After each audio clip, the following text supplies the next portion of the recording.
안녕하세요. 238번째 책을 소개하도록 하겠습니다. 바로 이 책인데요. 상한 감정의 치유의 워크북이라고 하는 책입니다. 이 책은 좀 이제 나온 지가 좀 오래됐는데요. 요즘 이제 현대 사회가 이렇게 급변함으로 인해서 막 이상한 그 사건들이 많이 벌어지게 되죠. 뭐 어제도 보니까 뭐 경찰서에 찾아가서 황산을 뿌려가지고 경찰관들을 4명이나 이렇게 화상을 입게 한 그 이제 여자분이 있었는데요.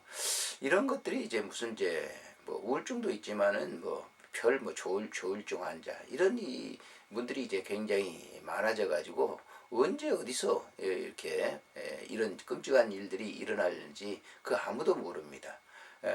그래서 이런 것들은 어떤 치유가 되지 않는 그런 사람들이 무기처럼 이제 돌아다니고 있기 때문에 이 책은 이제 그런 점에서 굉장히 좋고요. 이 책은 또 특별히 이제 소그룹이라든지 어떤 그룹별로 이제 성격 교재처럼 이렇게 돼 있기 때문에 참 좋은 이제 책인 것 같습니다. 이 책의 저자는 이제 데이비드 시멘즈라고 하는 그런 이제 그 심리학을 담당하는 그런 분인데요. 이거는 이제 그런 그 말이 생소했던 시절부터 그런 쪽으로 이제 그리스도인의 심리적 상처와 치유 문제에 관심을 가지고서 이 방면에 왕성한 저술 활동을 했던 그런 박사 겸에 또 이제 목사 선교사로서 사역을 했던 그런 분입니다. 그분이 이 책을 쓰면서 이런 얘기를 했습니다. 이 책을 이제 이런 목적을 두고 썼고 이런 것으로 활용했으면 좋겠다라고 하는 그런 얘기죠. 오늘날 참으로 많은 그리스도인들이 과거에 겪었던 어떤 심각한 일들에 비롯된 감정의 고통으로 인해 괴로움을 겪고 있습니다. 이러한 풀리지 않는 고통들을 우리 생활 가운데 나타나는 과도한 생활 습관의 한 원인이 되고 있습니다. 즉 이러한 괴로움을 잊기 위하여 사람들은 일에 심히 몰두하게 되고 과도한 휴식을 취하면서 너무 의타적이 되고 낭비하고 신비주의에 빠지기도 하고 심지어는 사랑과 섹스에 탐닉하기도 하게 됩니다. 바로 이 책은 그런 점에서 현재 당신의 상처난 감정의 원인이 되었던 과거의 고통스러운 경험들을 정직하게 되돌아볼 기회를 제공해 줍니다. 이 일을 통해서 당신으로 하여금 균형 잡힌 생활을 할 수 있도록 영위할 수 있도록 도와주게 되는데요. 이미 같은 이름으로 출판된 책과 본 학습서가 다른 점은 상한 감정의 치유 예전에 이제 나왔죠. 그것은 이제 읽는 것으로 쭉 하는 거지만 이거는 적용적으로 이 책을 썼다라고 하는 것. 이 책을 읽어가면서 본문의 중간중간에 있는 질문에 따라 당신의 개인적 생각과 느낌, 경험들을 기록할 수 있을 것입니다. 이러한 학습 방법의 기원은 어거스틴의 자매록과 퀘이커 교도들의 영성 일기에 시작이 된다라고 하는 거죠.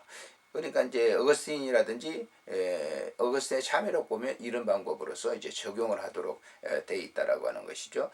당신의 마음의 삶 가운데 역사하는 성령님께로 열려 있기만 한다면 이런 방법은 당신의 개인적인 영성 치료와 성장에 적지 않은 효과를 거둘 수 있을 것입니다.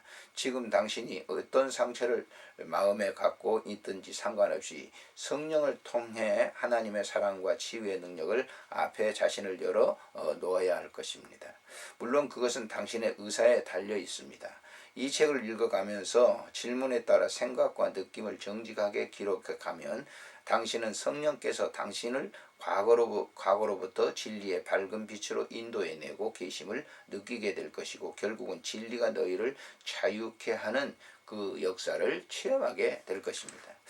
그래서 이 책은 이제 4단계로 구분으로 이렇게 구성이 됐는데 첫째 이제 원문에는 이 책이 이제 처음에 1981년도에 출판되어서 많이 이제 읽혀지게 됐는데 이 책은 그 책을 보충하면서 그것에 대해서 책을 계속 쓰고 있다라고 하는 것이죠. 두 번째는 이제 자기 반성인데요. 질문과 연습 문제들을 통해서 자기의 경험을 되돌아볼 수 있게 했다라고 한 점입니다. 이 부분은 자신의 문제를 해결하고 치료하는 데 큰 도움을 주게 되고 진리를 실생활에 적용해 봄으로써 내적 변화를 변화를 크게 체험하게 된다는 것이죠. 이런 설문응답식 학습법의 장점은 앞에서도 언급한 바 있습니다만은 이 책에 마련된 공간에 당신 나름대로 생각을 기록해 가면서 참으로 많은 것을 얻게 될 것이다 라고 합니다.